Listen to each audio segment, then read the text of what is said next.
चारों पुत्र वीर, विनयी, धर्मवृत्ति और गुणों के समुद्र हैं। तुम्हारा सब समय कल्याण है। अब डंका बजाकर बारात सजाओ। गुरु के वचन सुनकर, हे नाथ बहुत अच्छा, ऐसा कहकर सिर नवाकर और दूतों को डेरा दिलाकर राजा महल में गए। राजा ने सारे रनिवास को बुलाया और जनक जी की चिट्ठी बाँचकर सबको सुनाई। संदेश सुनकर सब रानियां प्रसन्न हुईं। राजा ने अन्य सब कथा ब्यौरेवार कही जो दूत ने सुनाई थी। रानियां प्रेम से प्रफुल्लित हो ऐसी सुशोभित हुईं जैसे मोरनी मेघों की गर्जना सुनकर मग्न हो जाती है। गुरुकुल की स्त्रियां प्रसन्न होकर आशीर्वाद देने लगीं। माताएं अत्यंत आनंद में मग्न हुईं और आपस में उस बहुत प्रिय चिट्ठी को हृदय में लगाकर छाती ठंडी करने लगीं। श्री राम लक्ष्मण की कीर्ति और करनी का महाराज दशरथ ने बारंबार वर्णन किया। यह सब मुनि की कृपा है, ऐसा कहकर वे बाहर चले गए। तब रानियों ने ब्राह्मणों को बुलाया और आनंद सहित अनेक दान दिए। श्रेष्ठ ब्राह्मण आशीर्वाद देते हुए चले। फिर याचकों को बुलाकर करोड़ों भांत की वस्तुएं नौछावर में दे दी। चक्रवर्ती महाराज दशरथ के चारों पुत्र चिरंजीव हों, वे इस प्रकार कहते हुए अनेक प्रकार के वस्त्र पहनकर चले। आनंदित होकर बाजे वालों ने नगाड़े बजाए।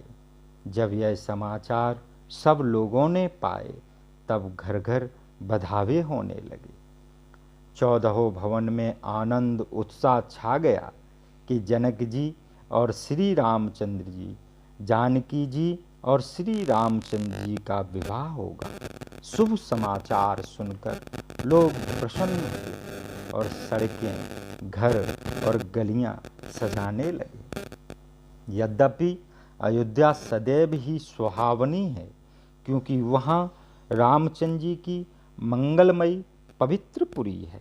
यद्यपि वह प्रीति की सुंदर रीत दिखाने के लिए मंगल रचना से रचकर सजाई गई। सुंदर ध्वजा, पताका, वस्त्र और चवरों से बाजारों को बहुत ही विचित्र रीत से सजाया गया और सोने के कलश, बंधनवार, मणियों की झालरें, हल्दी, दूध, अक्षत और मालाओं से अपने अपने घर को लोगों ने मंगलमय बनाकर सजाए। गलियों को चतुर रस से सींचा और सुंदर चौक पुरा दिए। बिजली की सी कांति वाली चंद्रमुखी, मृगनयनी और अपने स्वरूप से रति के मान को छुड़ाने वाली स्त्रियां 16 श्रृंगार सजाकर जहां तहां झुंड के झुंड मिलकर मधुर वाणी से मंगल गाने लगी। उनके मनोहर गान को सुनकर कोयल भी लज्जित हो गई। राजभवन की शोभा का वर्णन कैसे किया जाए, जहाँ जगत को मोहित करने वाला मंडप रच गया, जिसमें अनेक प्रकार की मनोहर वस्तुएं सुशोभित हैं और बहुत से बाजे बज रहे हैं। कहीं बंदीजन बंसावली सुना रहे हैं और कहीं ब्राह्मण वेद ध्वनि कर रहे हैं।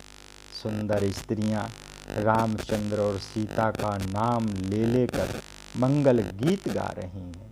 राजभवन बहुत छोटा है और उसमें उत्साह बहुत है, अतः वह मानो उमड़कर चारों ओर फैल गया। दशरथ के भवन की शोभा का कौन कवि वर्णन कर सकता है, जहाँ सब देवताओं के शिरोमणि रामचंद्र जी ने अवतार लिया है। फिर राजा ने भरत जी को बुलाकर आज्ञा दी कि जाकर घोड़े, हाथी और रथ सजाओ और जल्दी रामचंद्र जी की बारात को चलो। यह सुन दोनों भाई पुलकित हो गए। भरत जी ने सब सेनापतियों को बुलाया और उन्हें आज्ञा दी। वे प्रसन्न होकर उठ दौड़े। उन्होंने सुंदर जीनें घोड़ों पर सजाई, रंग रंग के उत्तम घोड़े सजाकर सुशोभित किए। सब घोड़े सुंदर और चंचल चाल वाले हैं। वे पृथ्वी पर ऐसे पांव रखते हैं मानो जलते हुए लोहे पर रखते हों। अनेकों जात के अवर्णीय घोड़े मानो पवन का निरादर करके उड़ना चाहते हैं। उन घोड़ों पर भरत जी के समान सब छैल छबीले राजकुमार सवार हुए। वे सभी सुंदर हैं तथा आभूषण धारण किए हैं। उनके हाथों में धनुष बाण है और कमर में भारी तरकश कसे हुए हैं। सब छोटे हुए सुंदर बांके, सब छटे हुए सुंदर बांके सूरवीर, चतुर और जवान हैं। प्रत्येक के साथ 2 पैदल सिपाही हैं जो तलवार चलाने में निपुण हैं। सूरता का बाना बांधे हुए रणबांकुरे वीर निकलकर नगर के बाहर जा खड़े हुए। वे चतुर अनेक प्रकार की गति से घोड़ों को फेरने लगे और ढोल तथा दुंदुभी की धुनी सुनकर प्रसन्न होने लगे। सारथियों ने ध्वजा, पताका, मणि और गहनों से रथों को